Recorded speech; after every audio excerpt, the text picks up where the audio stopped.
জুম্মার নামাজের আগ মুহূর্তে শুক্রবার খুলনাসহ আশপাশের এলাকায় ভূমিকম্প অনুভূত হয়েছে। ভূমিকম্পের প্রভাবের মধ্যেই নগরীর টুটপাড়া কালভার্ট সংলগ্ন এলাকায় অগ্নিকাণ্ডের ঘটনায় একটি বসতবাড়ি পুড়ে ছাই হয়ে গেছে। ভূমিকম্পের সময় বাড়ির ভেতরে জ্বলন্ত চুলার ওপর থেকে কাঠ পড়ে যায়।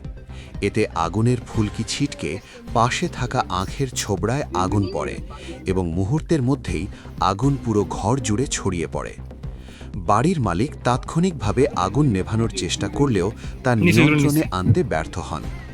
খবর পেয়ে ফায়ার সার্ভিসের দুটি ইউনিট ঘটনাস্থলে পৌঁছে প্রায় ৩০ মিনিটের চেষ্টায় আগুন নিয়ন্ত্রণে আনে।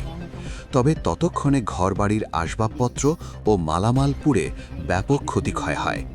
ক্ষতিগ্রস্ত পরিবারের সদস্যরা জানান, এ ঘটনায় তাদের প্রায় ১৫ লাখ টাকার ক্ষতি হয়েছে। হঠাৎ ভূমিকম্প ও অগ্নিকাণ্ডে তারা দিশাহারা হয়ে পড়েন। লেগেছে তো আমার মার হাতও পুড়ে গেছে আপনার নিভাতে যায়, আর আমরা ডিউটিতে ছিলাম। তো যাই হোক, ওই আশপাশের লোকজন এসে আপনার মোটামুটি আসতে আসতে ফায়ার সার্ভিস আসতে আসতে ঘরের যাবতীয় A to Z সব